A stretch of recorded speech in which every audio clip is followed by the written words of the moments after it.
n'aie pas peur d'être celle qui fait des étincelles, étincelle qui t'a déçu. Sans elle tu seras la plus belle. Moi je roule sans gêne, j'égrène des graines de mots autour du cou. À mon tour de taille je tourne la tête à tout ce qui s'en mêle. Belle comme état, même si Peggy n'est plus là, elle a Nina, tout comme moi.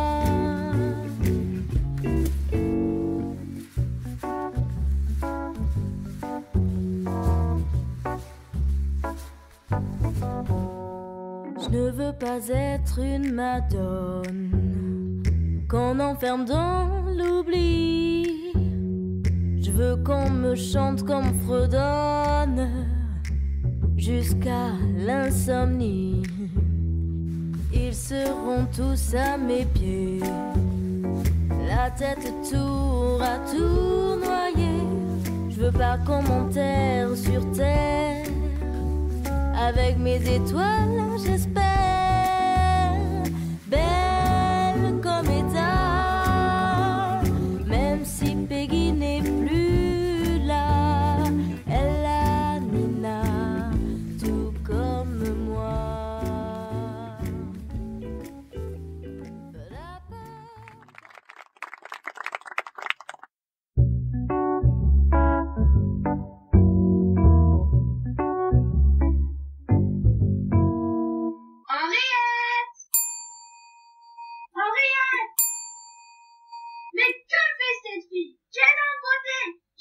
Quand on a besoin d'aide. Madame a sonné? Ah, enfin! Cela fait 1 heure que je vous appelle. Vous allez me faire mourir. Je préparais le dîner de madame. Oui, ce n'est pas pour que vous me racontiez votre vie que je vous ai sonné. Madame désire? Madame désire que vous alliez porter ceci au baron le plus rapidement possible. Ce sera fait. Dois-je attendre une réponse? Une réponse! Une réponse, grand Dieu, oui! Qu'il accourt, qu'il vole, qu'il vienne se jeter à mes genoux! Bien. Je suppose que monsieur ne doit pas être au courant du rendez-vous de madame. Certes non, cela va de soi. Il ne faut donc pas que je lui en parle. Mais non, petite idiote! Pourquoi prenez-vous cet air si mystérieux? Je me disais que, si par malheur monsieur apprenait que madame rencontre en secret le baron, je pense que monsieur ne serait pas content et qu'il présenterait une certaine animosité envers madame. Mais Henriette, vous me menacez. Mais non, madame. Je m'inquiétais, c'est tout. Que voulez-vous? Oh, 3 fois rien. Si madame acceptait simplement d'augmenter mes gages. Mais c'est du chantage. Vraiment? Si vous le dites. Vous savez, il est difficile de trouver de bons employés de maison de nos jours. C'est ça, nous verrons plus tard. Courez chez le baron. Tout de suite, madame. Quelle insolente! Je la renvoie dès que je peux. Bonjour, mon amour. Tu rentres déjà du travail? Oui, tu ne devineras jamais ce qui s'est passé au bureau. Mais que fais-tu encore en chemise de nuit à cette heure? J'ai une migraine épouvantable. Mais que fais-tu? Je vais de ce pas ranger mon manteau dans cette armoire. Mais laisse donc faire les domestiques. Je viens de croiser Henriette qui partait faire une course. Elle s'est mise à rire en me regardant. Et je ne sais pas où se trouve Antoine. Laisse ta bille sur la chaise, je te dis. Mais que caches-tu dans cette armoire? Rien, rien du tout. Allons, pousse-toi, que je vois ce que tu caches. Quoi? Qui est cet homme dans mon armoire? Ce n'est rien, c'est un malentendu. Je peux tout expliquer. C'est le livreur de pizza. Il apporte une margarita. Tu te trompes. Je te jure, j'avais une petite faim. Tu te trompes. Mais puisque je te dis, Pourquoi dis-tu tu te trompes avec ce père? Ce n'est pas une margarita. C'est une napolitaine. Tu as bien fait. J'ai une faim de loup. Je vous dois combien, monsieur? 2,50 €. Voilà. Au revoir. Il est charmant, ce jeune homme. Tu me caches quelque chose. Oui, tu manges en cachette. Et tu ne veux pas que je le sache. Tu as raison. Je avoue ne pas pouvoir résister à une petite pizza de temps en temps. Ha ha ha, petite gourmande. Que me caches-tu encore dans cette armoire? Quoi? Un autre jeune homme? Ce n'est rien, c'est un malentendu. Je peux tout expliquer. Qui êtes-vous, monsieur? Le réparateur de télé. Le quoi?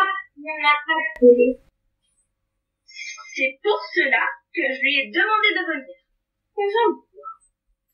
Et pouvez-vous m'expliquer ce que vous faites dans cette armoire? Je cherche la prise de l'antenne, bien sûr. Bien sûr. J'ai l'impression que quelqu'un se moque de moi dans cette maison. Voulez-vous bien partir avec eux? Henri, je le raccompagne. Où est-elle donc, cette petite bourre? Henri, Monsieur a appelé? ah, vous voilà. Que faisiez-vous donc? Je faisais le repas de monsieur. 3 heures de l'après-midi. Mais vous me prenez vraiment pour un crétin. Bonjour papa! Bonjour ma fille, tu sors? Mais oui, tu sais très bien que j'ai mes cours d'équitation aujourd'hui. Mais on n'est pas dimanche, que je sache. Non? Tant pis, je ferai de l'avance sur la prochaine fois. Au revoir! Mais qu'est-ce qu'ils ont tous aujourd'hui? Ils vont me rendre fou. Après ma journée catastrophique au bureau, je rêvais de mes pantoufles, ma robe de chambre, un bon whisky. Ah, ça encore? Que faites-vous donc dans mon armoire? Monsieur Lemanski. Oui. Je suis Monsieur Rictus, huissier de justice. Je viens recouvrir une facture impayée.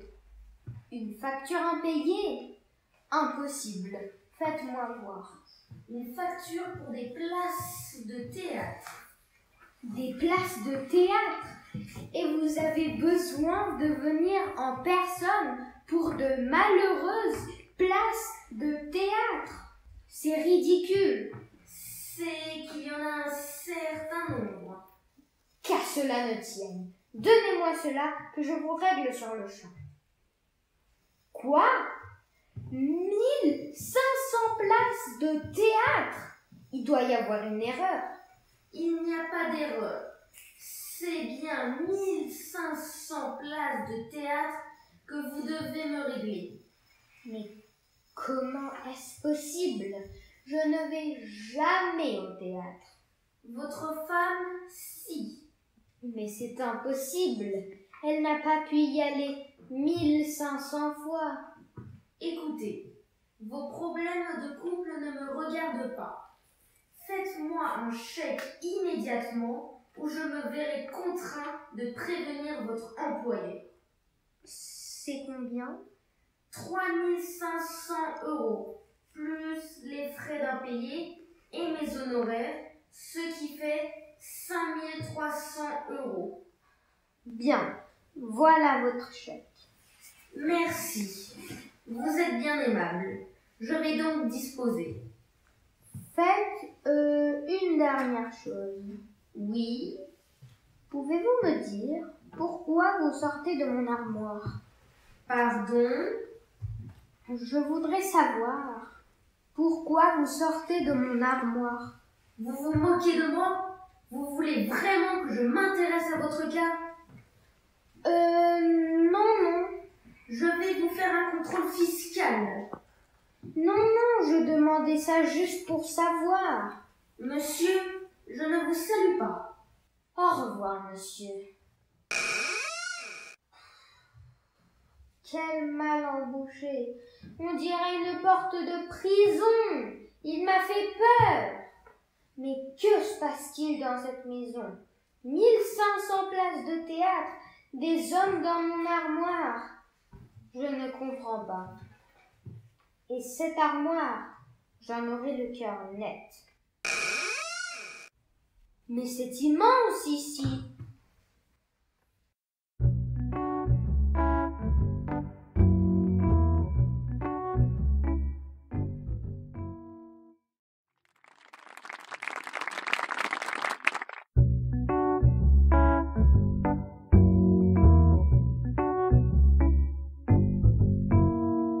Raoul!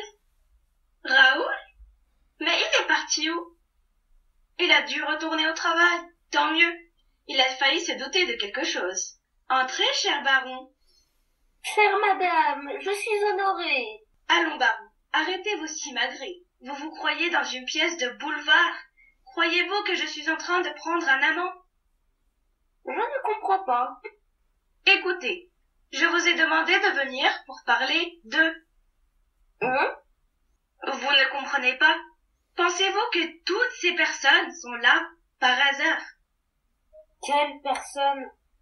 Toutes celles qui nous regardent là, comme des spectateurs d'un théâtre. Vous m'inquiétez. Vous ne les voyez pas? Avec leurs gros yeux vitreux et leurs lèvres pendantes. Vraiment, non. Vous pensez que je suis folle, c'est ça? Je ne suis pas folle, elles sont là, elles me regardent, non, je ne suis pas folle. Madame a sonné? Madame se sent mal. Raccompagnez-la dans sa chambre, je vous prie. Elle voit des gens qui la regardent. En effet, madame doit être fatiguée. Non, laissez-moi, vous êtes complice. Vous ne pouvez pas ne rien voir. Allons, qu'on en finisse avec cette comédie. Antoine, dites-lui qu'il n'y a personne. Je vous assure, madame, que je ne vois personne. Ah, mais vous vous moquez. Allons, suivez-moi. Non, laissez-moi. Il manquerait plus qu'elle s'aperçoive de quelque chose. Quelle folle! Pour un coup qu'elle était seule sans son mari. Bon, il me reste plus qu'à faire la cour à la bonne. Henriette, venez donc ici, ma petite. Bonjour, baron. Ciel, son mari. Vous n'allez jamais croire ce que j'ai trouvé dans cette armoire. Mais ils sont tous fous dans cette maison. Dites donc, je ne vous permets pas. Excusez-moi, cher ami, mais que faisiez-vous donc dans cette armoire? Mais je visitais, cher ami, je visitais. Vous visitiez, mais... Vous ne me croirez jamais, mais c'est absolument incroyable ce que j'ai trouvé. Ah, ça, vous m'intriguez. Mais venez donc, vous verrez par vous-même.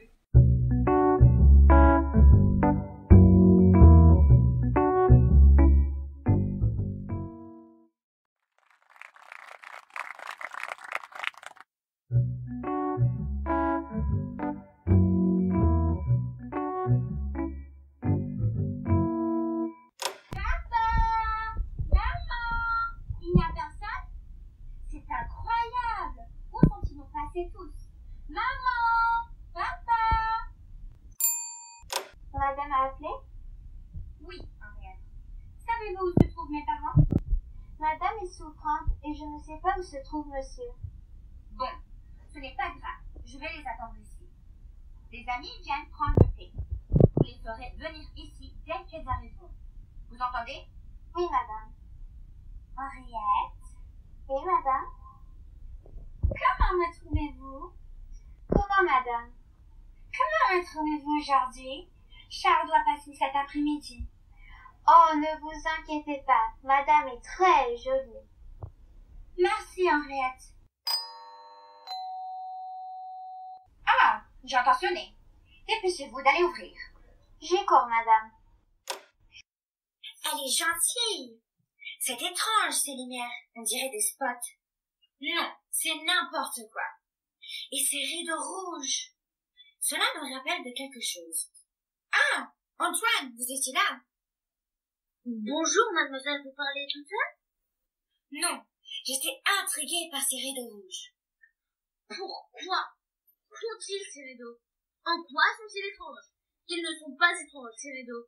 Ils sont rouges, parce que le rouge est beau, très beau même. Ne vous énervez pas, Antoine. Je disais ça comme ça. Eh ben, ne dites pas cela, un point c'est tout.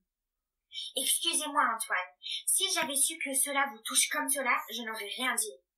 Que mademoiselle veuille bien m'excuser, ma réaction est un peu vive. Oui, un peu vive, je trouve. Et pour pas grand-chose. Pour des rideaux rouges dont je m'en fiche, comme de ma première culotte en plus. Très bien. Que mademoiselle veuille bien m'excuser, je dois aller préparer le thé. Allez, quel butor! Tout ça pour des rideaux rouges. Heureusement que je n'ai pas parlé de ces spots bizarres.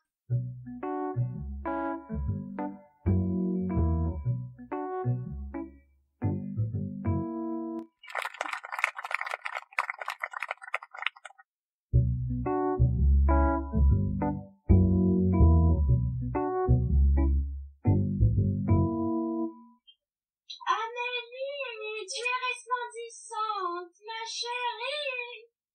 Mathilde, Juliette, Mélanie, que je suis heureuse de vous voir.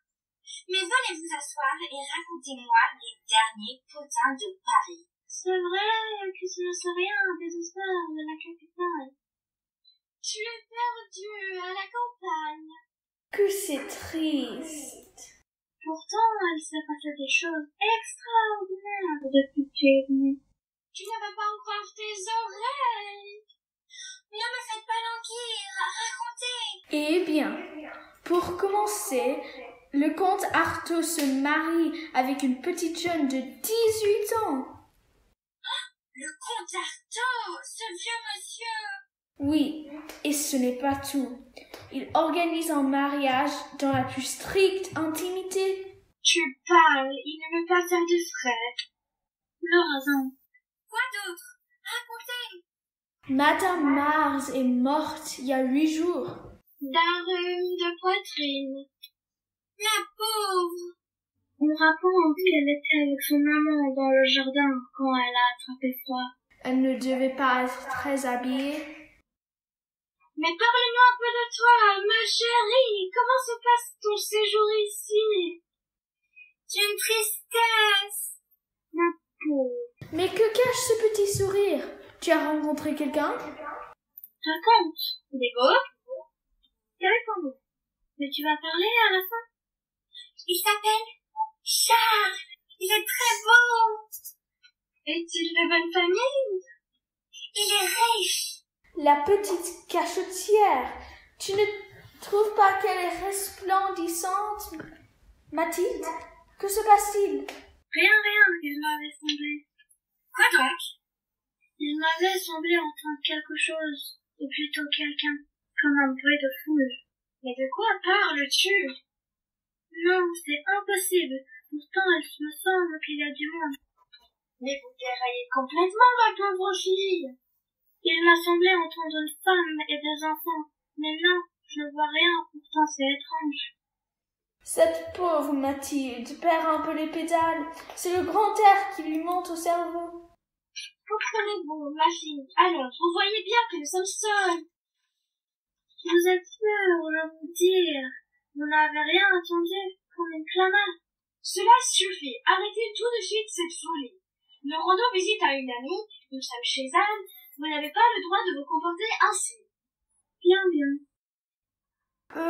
C'est joli ces rideaux rouges là. Chut, malheureuse. N'en parle pas à mon majordome. Il est très pointilleux sur ce sujet. Tiens, votre majordome. Décidément, il se passe des choses étranges dans cette maison. Mesdemoiselles sont servies dans le petit boudoir. Allons-y, mes amis. Elle se soit aperçue de quelque chose. Non, ne t'inquiète pas. Tout se passe comme prévu. Ah maman, je ne sais pas ce qu'ils sont tous aujourd'hui, mais ils remarquent plein de choses. Comme quoi? Madame a vu le public, je crois. Qu'est-ce que tu as fait? Je suis intervenue. Bien, quoi d'autre? Mademoiselle s'est inquiétée des rideaux et son amie a entendu la foule. Mince. Et monsieur? Je ne sais pas où ils sont avec le baron. Je les ai perdus de vue. Qu'est-ce que l'on fait? On continue comme si de rien n'était. Bien. Mais s'ils découvrent tout? Je vais faire le nécessaire. Sortez de là tous les deux. Oui, chef. Changez-moi les décors tout de suite. Dépêchez-vous, vous n'avez pas beaucoup de temps. Bien, chef. Et retirez-moi ces rideaux rouges là. Qui a mis ça? C'est moi, chef. J'ai trouvé ça beau. C'est peut-être beau, mais ça fait trop théâtre. Elle a failli nous crier. Merde. Oui, mais faites plus attention. Elle t'appelle, je crois. Voilà, j'arrive. C'est terminé? Oui, chef, mais pour les rideaux, il faudrait faire ça plus tard. Très bien, disparaissez. Monsieur? Je suis monsieur Charles. Je vérifie. Oui. J'ai bien, monsieur Charles. Ce bureau de mademoiselle Grande Fortune. Vous pouvez entrer. Vous avez mon nom sur une liste? Oui, bien sûr, je suis le majordome. Je dispose du nom de tous les invités de madame. C'est normal. Une sorte de distribution des rôles, comme au théâtre? Non, pas du tout. Une liste d'invités. Comme au théâtre. Non, pas comme au théâtre. Une liste d'invités, point. Bien. Ils sont jolis, ces rideaux. Mais qu'est-ce que vous avez tous avec mes rideaux? Ça commence à bien faire. Eh bien, vous êtes nerveux, vous, hein? Il faut prendre du repos. Je ne disais rien des rideaux, puis ils sont très beaux. On dirait du théâtre. Charles, tu es là? Pourquoi personne ne m'a prévenu? Je discutais avec ton majordome au sujet de décoration intérieure. Il est comment dire, très passionné par la décoration intérieure. Ah, vous avez parlé rideaux? Ne fais pas attention. Il est un peu bizarre en ce moment. Je vais te présenter mes amis. Avec plaisir, mais c'est pour toi que je suis venue. Tu as parlé à ton père? Pas encore. J'attends le moment opportun. Il ne faut pas tarder. Tu n'as pas entendu quelque chose? Ah ça, toi aussi, tu entends des voix? Moi aussi. La pauvre Mathilde est devenue complètement folle. Elle prétendait entendre une dame parler. Mais allons dans le boudoir. Pourriez-vous faire un peu moins de bruit, s'il vous plaît? Surtout vous, madame. Vous parlez un peu trop fort. On vous entend d'ici. Merci.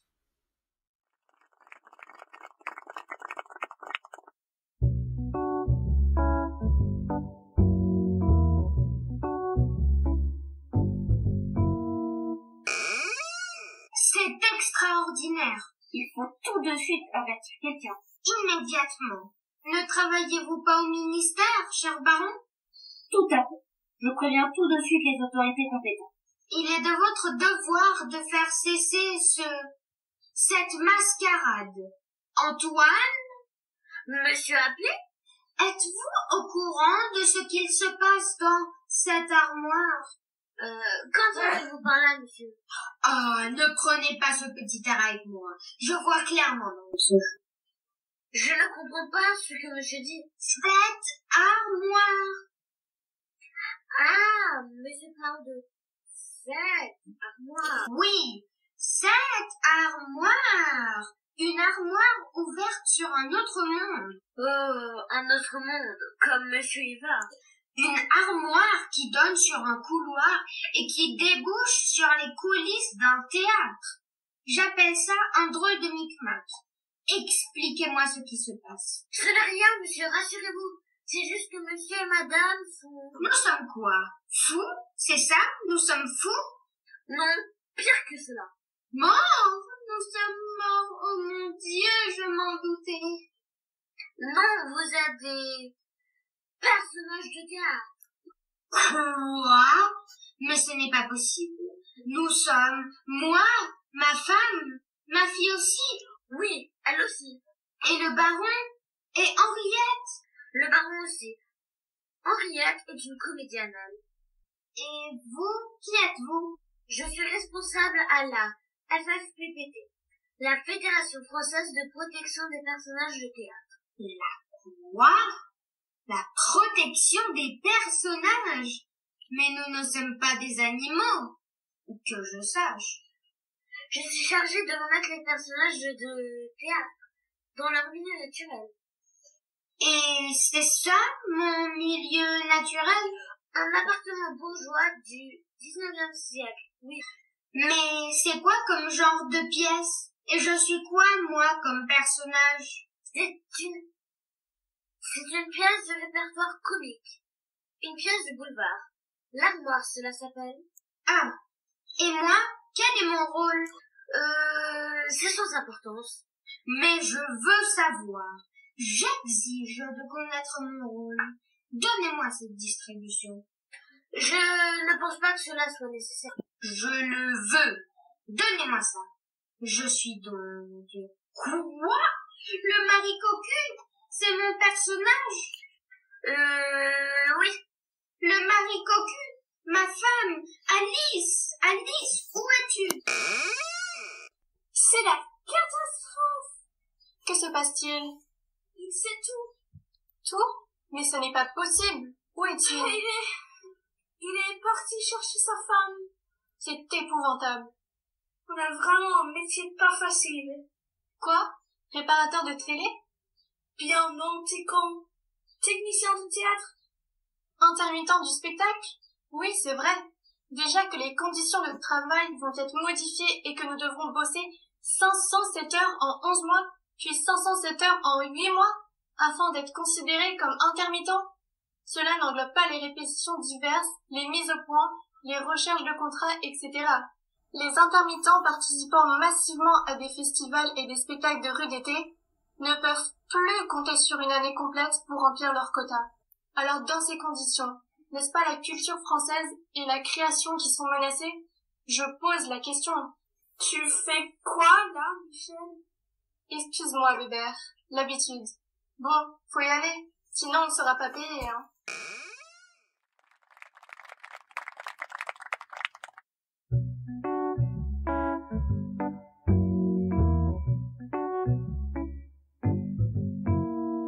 Vous nous avez demandé de venir?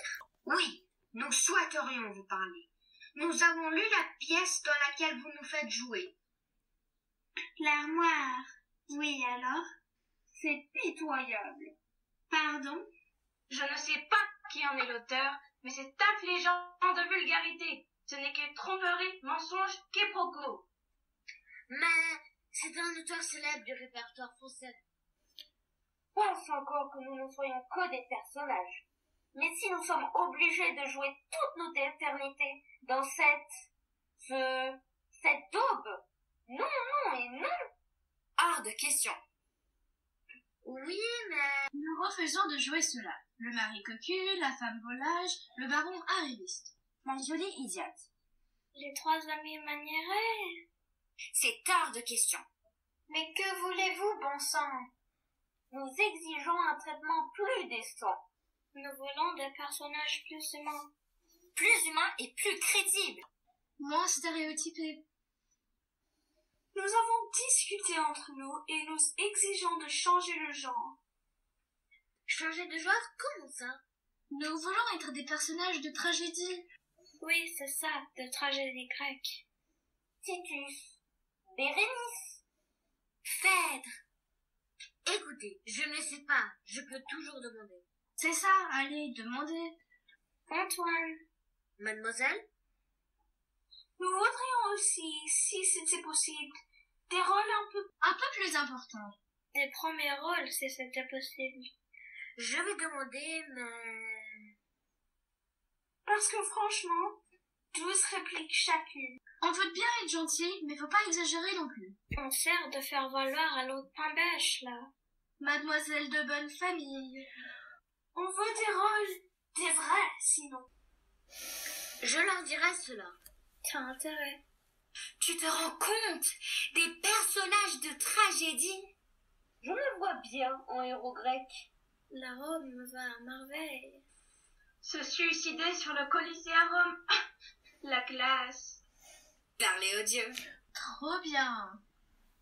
Mesdames et messieurs, je me présente, Maître Rictus, huissier de justice.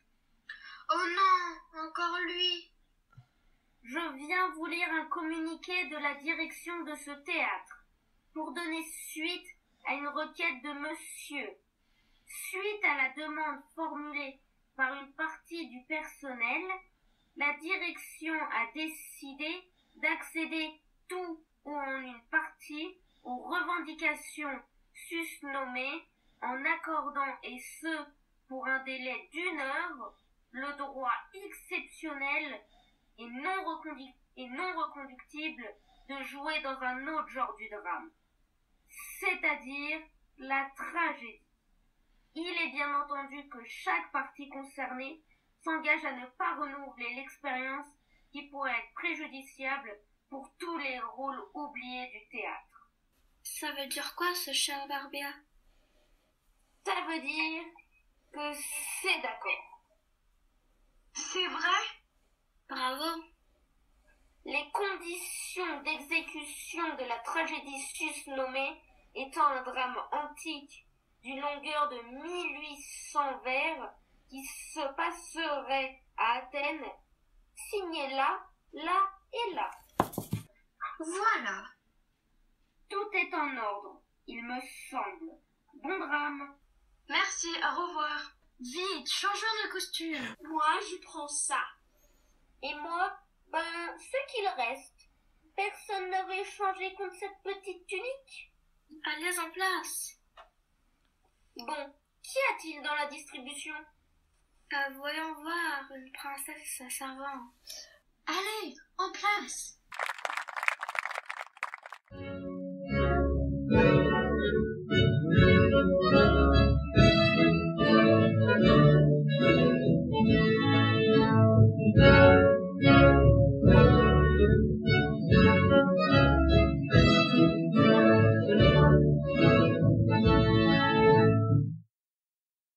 Quelle torture!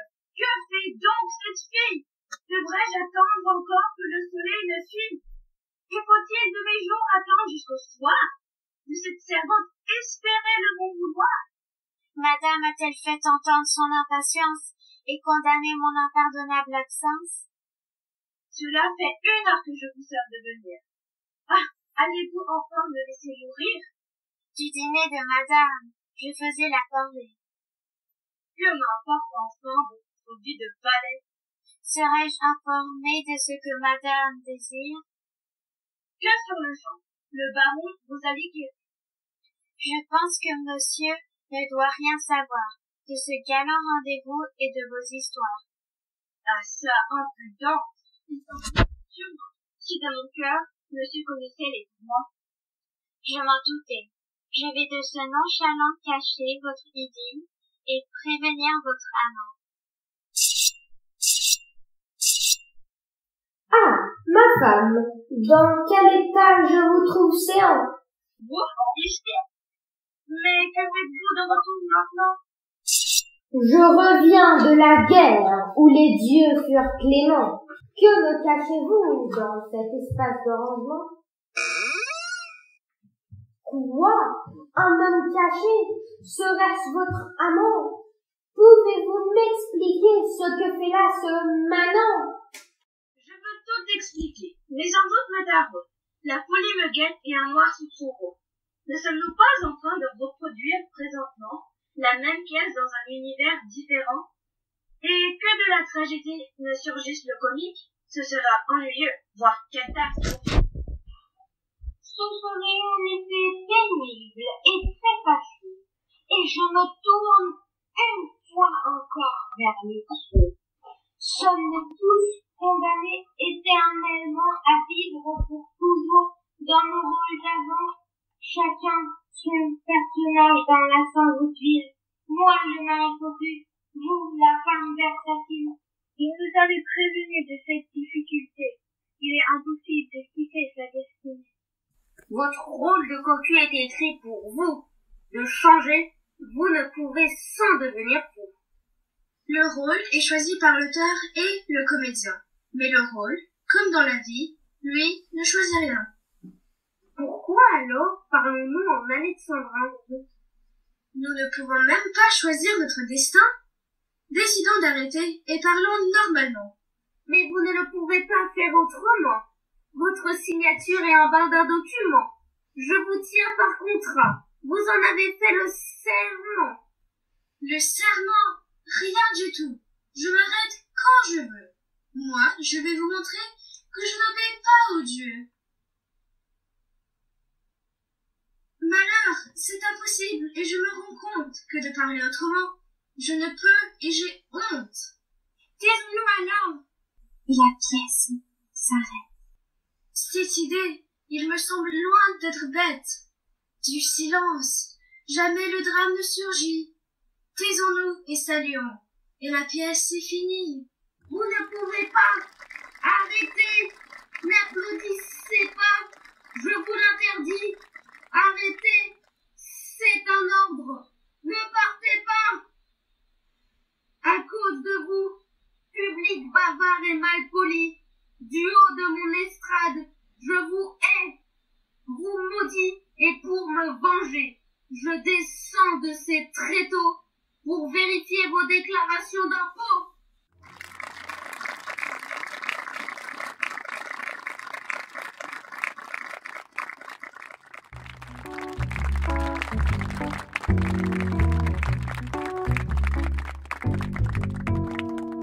On n'est pas peur d'être celle qui fait des étincelles, étincelle qui t'a déçu.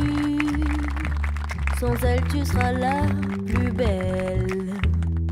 Moi je roule sans gêne, j'égrène des graines de mots autour du cou. À mon tour de taille je tourne la tête à tout ce qui s'en